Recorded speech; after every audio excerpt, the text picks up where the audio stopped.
ചെയ്യുന്നത്. കുഞ്ഞിന് ശ്വാസം മുട്ടുള്ളതുകൊണ്ടാണ് നമ്മളിതിന് സിസേറിയൻ ചെയ്യുന്നത്. പിന്നെ കോഡും അവിടെ കിടപ്പുണ്ട്. ഞാൻ തല പിടിച്ചിട്ട് ആദ്യം കുഞ്ഞിൻ്റെ തലയാണ് നമ്മൾ ഡെലിവറി ചെയ്തെടുക്കുന്നത്. മെക്കോണിയം ഉള്ളതുകൊണ്ട് കുഞ്ഞ് കരയുന്നതിന് മുമ്പായിട്ട് കുഞ്ഞിൻ്റെ ആ മെക്കോണിയം എല്ലാം വായിലിരിക്കുന്നത് മൂക്കിലിരിക്കുന്നത് നമ്മൾ ആസ്പിറേറ്റ് ചെയ്തതിന് ശേഷമേ കുഞ്ഞിനെ കരയാൻ സമ്മതിക്കത്തുള്ളൂ. അല്ലെങ്കിൽ അത് ശ്വാസകോശത്തിലോട്ട് കയറിയാൽ മെക്കോണിയം ആസ്പിറേഷൻ സിൻഡ്രോം എന്നും പറഞ്ഞൊരു നല്ലതല്ല. അതുകൊണ്ട് നമ്മളെല്ലാം എടുത്തു ഇനിയും കുഞ്ഞിനെ വെളിയിലെടുത്ത് കരയാൻ സമ്മതിക്കാം.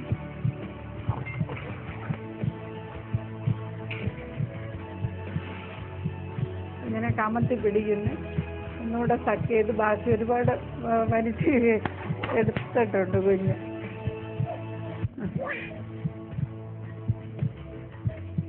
അപ്പം മുഴുവൻ സക്ക് ചെയ്തു, കുഞ്ഞ് കരഞ്ഞു. ഇനി പുക്കിൾക്കൊടി കട്ട് ചെയ്ത് മാറ്റി കുഞ്ഞിനെ അമ്മയൊന്ന് കാണിച്ചിട്ട് കുഞ്ഞിൻ്റെ ഡോക്ടറിനെ കാണിക്കും.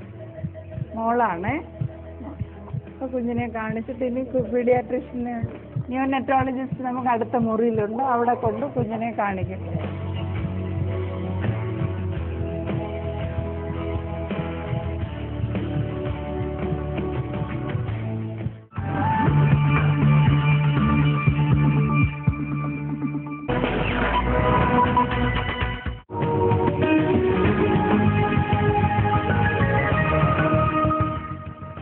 പ്രേക്ഷകരുടെ ആരോഗ്യ പ്രശ്നങ്ങൾക്ക് വിദഗ്ധ ഡോക്ടർമാർ മറുപടി പറയുന്നു ഡോക്ടർ ലൈവിലൂടെ.